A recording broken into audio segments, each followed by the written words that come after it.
episode 1 of Walk the Talk with AB. This is a solution focused counseling and mental health support program for everybody. This is something for everybody. Okay? So, folks, let's get started. Today's first question is from Nigeria. It's from Mabel, residing in Nigeria. Dear Auntie AB, I am 23 years old and my boyfriend is not proposing. He said we should save for marriage and have some stability before we get to that stage. I feel time is going and life is too short to start wasting time unnecessarily. What do I do, Auntie? Oh. Thank you so much, Mabel, for sharing this with me and for sharing it with my audience, okay? But my young lady, huh? Who is pursuing you? Eh? Unless you want to tell me you are already an achiever at 23. Or maybe you were born with a golden or diamond spoon in her hands, eh? Eh? To not think you are overripe for marriage at your age. And my dear, first, life is not short. People use that term when they attain certain age. You know, people use that term and rhetoric when they attain certain age and then want to catch up on unfulfilled life expectations of themselves. But for you, at 23, come on. You still have a whole lot of life ahead of you to live, my dear. But now, that does not mean you should waste your precious time for anything or for anybody. Okay? But then, what are the things you have achieved in life as a woman that you are taking into marriage? That is one of the most important questions you have to ask yourself. At 23, you are a full-grown ass woman.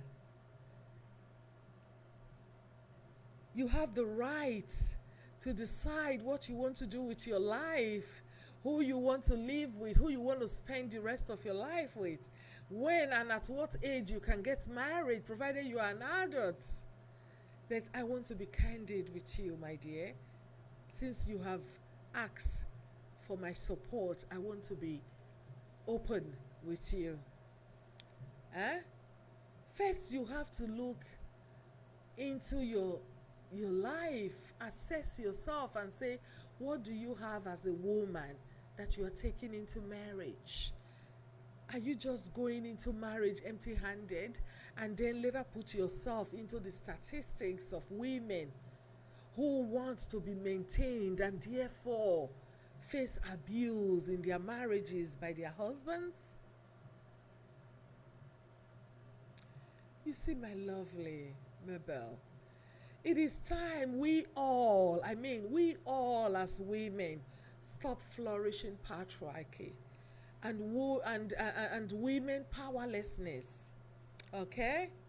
Let it end in this generation. We cannot continue to have children we cannot feed, children we cannot educate, and children we will make to hawk for food in the streets when their mates are at school studying. And therefore these children will become susceptible to rituals, to rape, killings, and all forms of barbarities, barbaric acts. Becoming a slave and liability in husband's house should be something to rebuke and to refuse totally. Oh, yes. Why not, as a young lady, why not use that time to upgrade yourself? Use it to upgrade yourself to having some sort of independence as a human being before jumping into marriage. Marriage is not something you jump into. Remember, marriage should not be should not be by hook or by crook. Okay?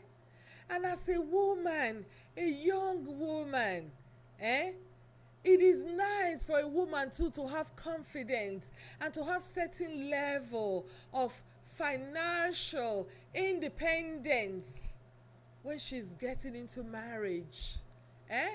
Because a woman being independent, confident, and having financial independence to some level is also sexy in marriage. So, girl, I will tell you to listen to your man. Go listen to him on this issue. Okay? On the subject matter, go listen to your man. He's right in this case. Go empower yourself. Build yourself as a young lady. And then merge up with your man to becoming a powerhouse. A powerhouse comfortable enough to raise a family together. And that's the only way marriage can be sweet. Not when you go into it with a lot of difficulty and you become a liability. You are not living at the mercy of the man. Even the man will become tense, stressed to becoming a sole provider. So, my dear, empower yourself. Put yourself in that confidence position for you too to have a voice in the affairs of your home. All right, Mabel. I hope I've been able to help you today to answer your questions. So let's go into the second question. The second question is from Mr. Omo, London, England. What's up? Hello, Miss AB. I am tired of my wife's lack of sexual interest and bedroom performance. She always complains each time I ask her to do sex positions and styles with me, which I like. For example, oral, riding, and doggy style. I am going to divorce her because I am tired of her refusals. Please, madam, what do I do? Advise me because I am fed up. Aww. Thank you so much, Mr. Almo, for sharing this with me and for sharing it with my audience, okay, with the viewers.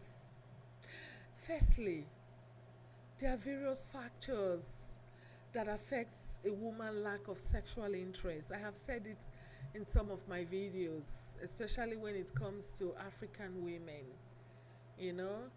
It could be the timing, the time you demand for it, your approach to her as a man, mental health challenges that affect her zeal, her response and capabilities. It could be environmental issues or emotional issues. It could be issues, psychological issues. It could be due to feminine, mutilation, FGM. Or emotional issues, like I said, such as her feelings towards you as a partner. But nonetheless, most of the sexual styles and positions you mentioned, Mr. Omo, may be problematic also when doing it with a black man. So a black man demanding doggy style, demanding oral, and then demanding a woman to ride on him. It depends.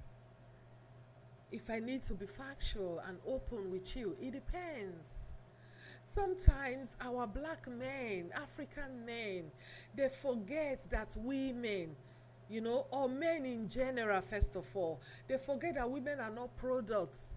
They are human beings with feelings, emotions. So they feel sweetness, they feel bitterness, they feel pains. And as a black man, our men need to be cognizant too that they are blessed. They are blessed when it comes to the size of their penis compared to other race. Our men are very blessed. God has given them the right machine, the right equipment or apparatus to function sexually. And then because you have gone to watch, for example, to watch X movies, watch X movies, which are all fictitious, with paid actors acting out and making it look real. And then you see Oyibo women jumping and riding their men like crickets. You now come home and you want to copy and you want your wife to do the same. I don't know you as a man. I don't know what you have. I don't know your size. But I'm just trying to bring out some of the factors that men don't seem to understand because you watch it on a movie. These people are paid actors. Only God knows what happens to them after they finish acting the movie, the film. They are paid to scream, to do whatever thing you are watching that is, that is interesting to you, and then you want to try with your wife. Sometimes you need to look at yourself as a black man and say, okay, what I have is not something somebody will ride. If not, she will be hot. So our men get to, sometimes understand, like I said, that they are very blessed. And therefore, you need to try to tailor sex according to how you know the other person will enjoy it. There are other ways you can do it and you will still enjoy it. So there's a lot of things that turn women out or turn women off from having such intercourse with their partners, okay? And then it also depends on where her G-spot is. There are some women, so it depends on where her G-spot is for her to be able to meet up with certain requirements and certain styles that you are demanding, certain positions. Because sometimes instead of enjoyment, she will be feeling pains and then feeling hot, because it's not all penis a woman can ride. The size to ride a man matters. So sometimes men should put that into consideration too, that it's not all sizes a woman can ride. And then most men too have to understand that that style of riding, came about by women who like to be, who like power. So you see that riding style our men want and all that, it came about with feminism too, women wanting to be on top of the game. Okay, they want that power. So instead of the women now want to be the fucker instead of the fucked. So it is not all women who like that. Some women just want you to take the lead, to lead the game, to do it, and not them doing it the other way around. So you need to understand what your woman likes too. It is not always what a man wants. If she's the one that's going to be taking it, then you need to ask her why she's avoiding you, why she's not doing certain things. And then if you have that conversation without quarrel, without accusing her or making her feel she's doing something wrong, then I think you will get the best reply. Okay? So, anyways, let's go to the oral part of it. The oral thing is something of choice. It's something of choice and like. So, it depends too on your loyalty as a man and your personal hygiene. Are you a clean man? Are you neat? Or you are that kind of man who goes from A to B and to Z, and your wife knows that you are a dead cheat? So you be that man wey be say you dey waka waka, and your wife know koro koro say you dey cheat on her, and then if you want her to go oral with you. Who does that?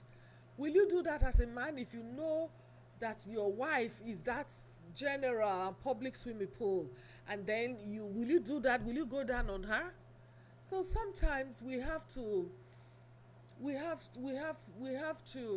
be cognizant and understand, try to understand other people's feelings, meet them where they're at.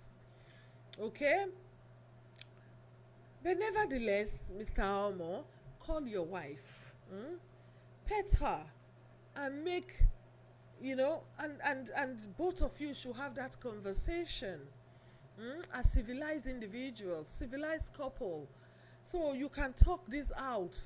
And then sometimes when you want to talk about certain things, you don't know, I always say it, some women, they've gone through a lot, and then because of the man they married, they cannot really open their minds to tell you what they are going through. It could be childhood trauma. You don't know. Talk to her. Try to massage it gradually, okay? Don't just force her. Don't go like going with full force and trying to be, I'm the man. Massage your feelings. Massage your emotions into her heart. Let her feel you gradually, and then she'll be able to open up and tell you what the problem is, and then you two can change, so both of you can meet 50-50 at the middle to be able to enjoy your sexual life, okay, as a couple. Okay, Mr. Omo, I hope I've been able to answer your questions and to give you the necessary support you need today. So let's quickly go to the third question. My beautiful sister, thank you for your program. I like am well. My question be say, I don marry 2 times and no one favor me. I don come to the realization say marriage not be for me. So I don decide to give up on men, relationships, and marriage. But my mother is behind me all the time. I am confused. So what should I do? Please help me. Susan from Lagos.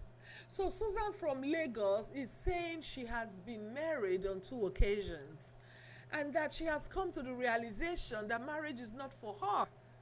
She has totally given up on marriage, relationships with men. But her mother is behind her and she does not know what to do.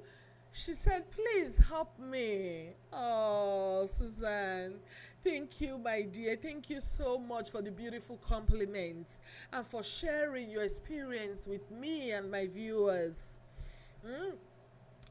I am really very sorry to hear that you feel very unlucky in marriage and relationship. Therefore, you want to close the doors, close your door entirely. Come on, girl. Because you were driven from Toronto doesn't mean you cannot live in Montreal or live in British Columbia. So let me say it in the Nigeria style. Because you were driven from UAC does not mean there is no work for you in John Cott. When one door closes, my dear, another door opens. Okay? You try marriage 2 times. It no work for you, no mean say you get to rest. 2 times no dey enough, my dear, to try success. Some women, they're very lucky enough to marry and get it right from the beginning, the first time, while some are not. And if that is not your case, you don't need to discontinue trying. You need to continue trying until you find the right match for you, girl. Until you find the right match. All men not be the same. I have said it before and I will continue to say it. If you not try or experiment on relationship, different relationship, you not go know which one is right for you now. Oh yes. Please do not join the group that says who that says, okay, wetin people go talk if I do this, if I do that. You are not here to live up to anybody's expectations, girl. Wetin people go talk no dey help anybody to achieve their dream for life. Na you wear the shoe and therefore knows where it hurts. It is your life and singular prerogative to do out of it the way you deem it fit. So use it, use that body. Do what you like with yourself. Do it the way it comes out of your vagina. Okay, girl? Date as many, marry as many times as you desire until you find the right match, until the right man surfaces. Enough of patriarchal constructs and programmed behavioral menu for women to follow. What you should not do is to go into self-ostracization and self-blaming for what you are going through, or trying to stay in a relationship where you are mistreated and abused every day. That is what you should not do. Don't ostracize yourself. Okay? Because because it did not work with you and Paul, for example, and then you think it's going to be the same with Peter? Come on, girl. It is not easy to manage things. It is okay. It is easy to manage things like food or money, but managing a partner and a relationship is the worst unhappiness you can cause or bring to yourself as a human being. Okay? My dear Susan, keep trying. If he is bad and does not respect you or value you as a woman, girl, drop him like he's hot. Okay? Just drop him. When you find a man that does not respect you or treat you the way you deserve, or value you as a woman, girl, drop him like he's hot. Oh yes, drop him like a very bad habit and walk all the way away from him. Okay? Drop him. With all this relationship experience you are bagging, you will get another one. Keep trying until the right one surfaces. Like I said, just be unapologetic in your dealings. It is not how many times a person falls, but the ability to pick up the broken pieces and keep moving is what matters in life. And this logic also applies to relationships and life circumstances.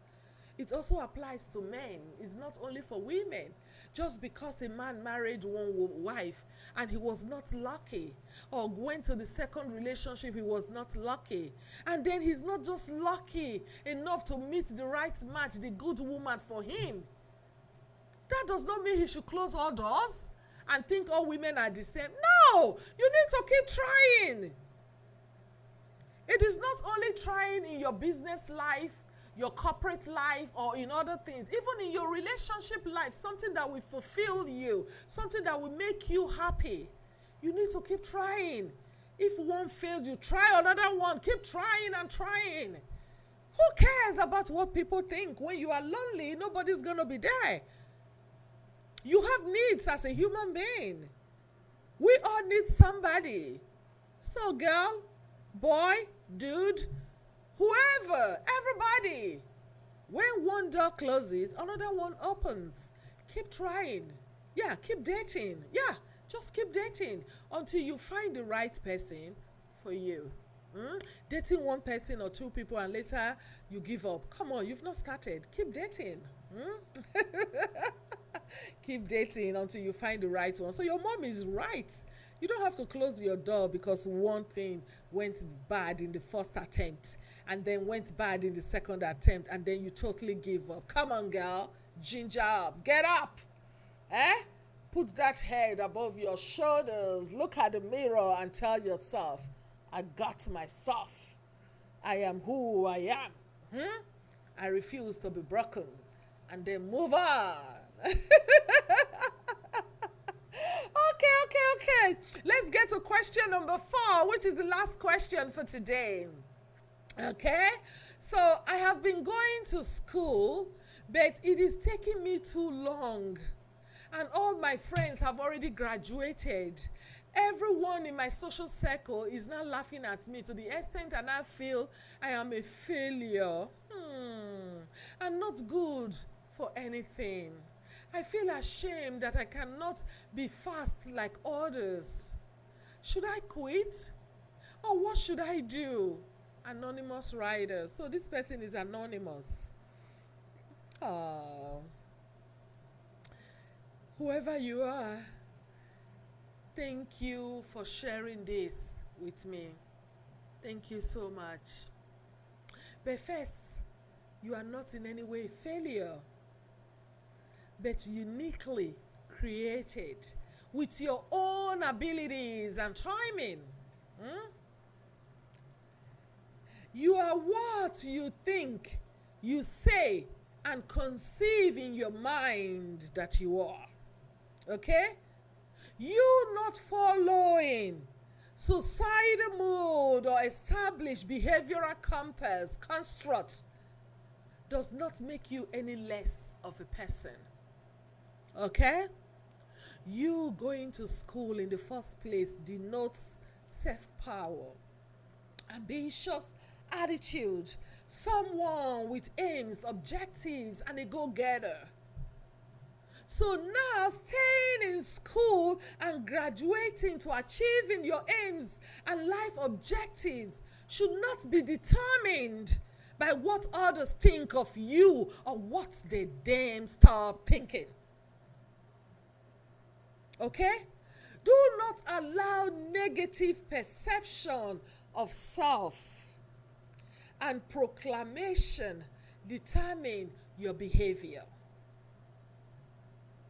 Remember, you are the expert of your own life and the only one that can write your life story. Okay? You need to dim and subdue those thoughts and little voices that is trying to hinder your progress or convert you out of track, to now reprogramming your perception of self to reflect in your behavior and how you see and manage your life.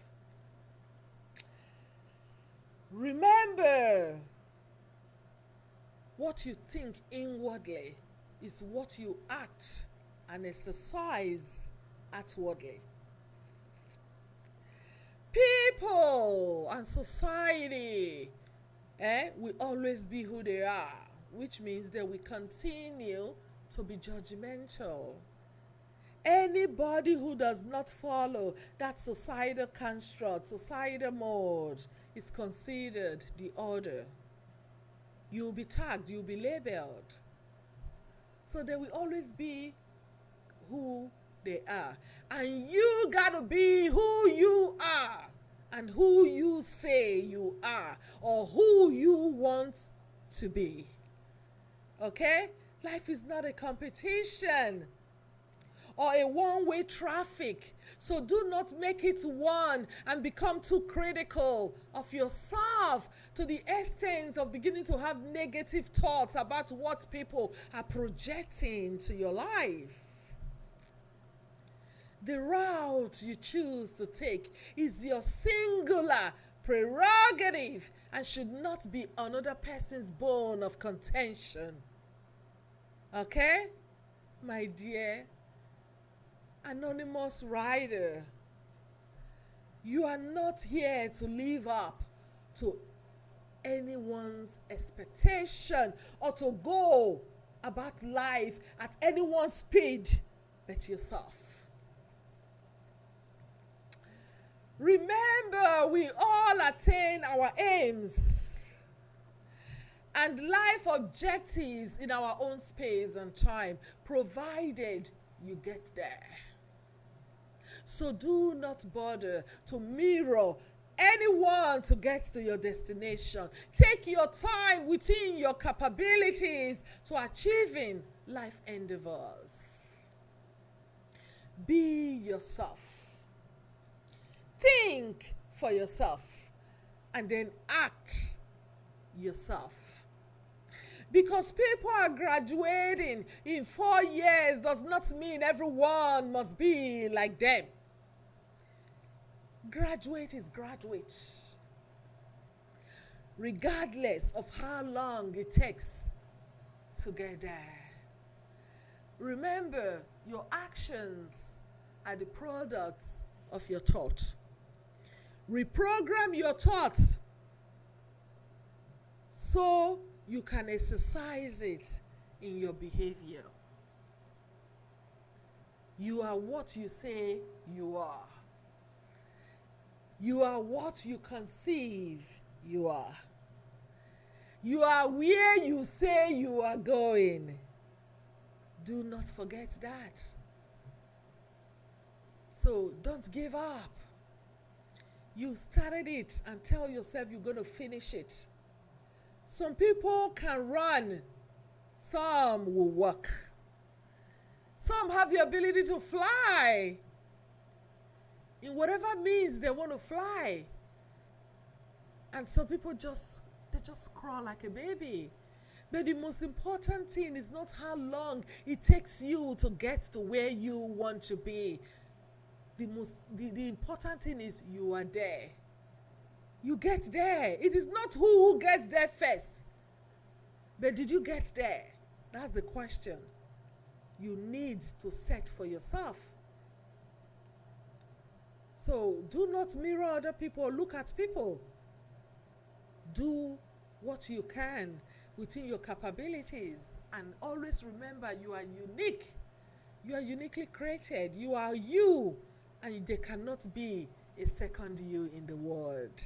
Okay? I hope I've been able to support you. I've been able to help you with that question. And thank you once again for saying that is very important. A lot of people are going through that, where they think they are not good enough for themselves because of society and because of their social circle who is making them feel little. You are not little. We are all different and we all have different capabilities, different abilities. We are wired differently and we don't have to be in competition with anybody or with each other. We all have our dreams, our plans, our goals. So come on, put on that belt of confidence and go get and achieve what you have already programmed for yourself. Okay? So I hope I've been able to help you with that question. So folks, thank you for watching. I hope I was able to support you today for those who have sent questions. With some of your concerns and your doubts and questions, right? I hope I've been able to support you with that. But nonetheless, if this supportive one session and solution focused therapy is not enough to clear your concerns, and you do need more support to getting answers or healing through life challenges, come on, folks, let's connect one-on-one to collaboratively work together through your healing process. Okay? You can message me, text me, WhatsApp me, call me, and then we can arrange the best way to connect one-on-one for a full therapy section and support. My people, my lovely people, always remember, 2 good heads are better than 1. And a problem shared with the right person is a problem solved. Thank you all again for watching. Until we talk again, please be kind to yourself and to others. Bye-bye. And I'll see you all soon. Thank you for joining me today. Bye.